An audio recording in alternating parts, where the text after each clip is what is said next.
C'est ça. Là, vous faites partie de l'ADN, mon cher François-Xavier. Bien joué, le premier but du meilleur, donc, ailier droit, O'Brien Niateux, la joue sur le poste 2. Et la cartouche envoyée par le champion d'Europe, Linus Persson. Ballon perdu, l'occasion pour David Balaguer qui va... oui. Hésitation, et pourtant ça va aller jusqu'à Dragan Pechmalbek, c'est impeccable. Attention pour les Nîmois. On ne peut pas tirer. Souvent. Hein. Et bien voilà, une de plus. Ballon récupéré, nouvelle opportunité. Et un nouvel arrêt d'Emile Nielsen. Et ce que je veux dire, c'est que Nîmes prend beaucoup trop de buts et Nîmes n'en marque pas assez. Donc à un moment, évidemment, le différentiel est terrible. Oh, le pastis, la relance, et derrière, la relance. C'est terrible. Reste à transformer ça. Serein, évidemment, serein. Alberto. Ouais, ça, c'est bien fait. C'est propre. Les montées juste pour la parenthèse Bundesliga. Saison absolument mais remarquable parce que le bilan de McDo, on peut d'ores et déjà le donner. Bien avant. Super. Il est magnifique. Magnifique. En pleine lucarne. Oh, Mathieu Salou, Benjamin Gallego. Voilà. Nîmes revient sous la barre des moins 10. Ouais, mais enfin, la ligne de flottaison est difficile malgré tout à négocier. Ça lâche parfaitement le ballon. C'est sur la passe d'avant, hein, évidemment, que la différence est faite. C'est avant la sortie du défenseur pour prendre de vitesse. Regardez ça, c'est très bien joué. Robichon qui se ravise. C'est finalement Gallego qui tente de se faire une place au cœur de la défense nantaise avec la mobilité de Thibaut Brié. Quentin Minel une nouvelle fois. Le ballon est détourné. C'est le bras est levé. Retour au jeu. Ça aussi, c'est trop simple pour Emile Nielsen.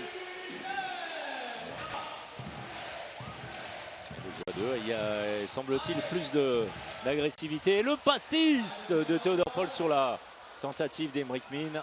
Ça marque de l'autre côté. Les Nîmois terminent mieux, beaucoup mieux cette première période. 6 buts d'écart et derrière 2 minutes. Cette statistique qu'on vient d'apercevoir, le nombre d'arrêts. Attention à ce ballon perdu à nouveau. Et attention à cette punition. Encore une fois, le slalom. Ils ont été absolument chirurgicaux. De Nantes est solide, tout simplement, aussi pour ça. Attention au refus de jeu, Quentin Minel la passe dans le dos, c'est très bien trouvé. Le coin long pour celui qui était entré en deuxième pivot. C'était Michael Guigou, il avait cédé sa place. C'est compliqué de trouver des solutions simples. Ça a l'air de rien, mais c'est tellement symbolique du jeu nîmois. Voilà, avec Henrik Jacobsen.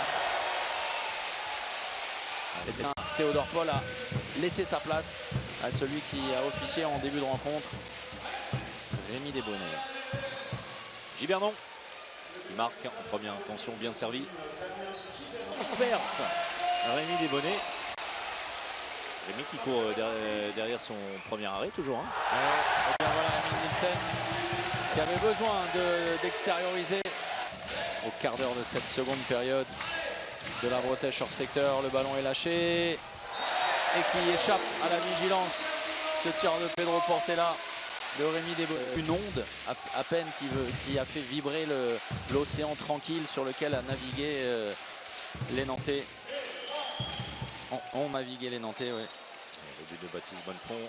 Ce qui va faire donc 13 points d'avance pour Nantes, qui consolide un peu plus.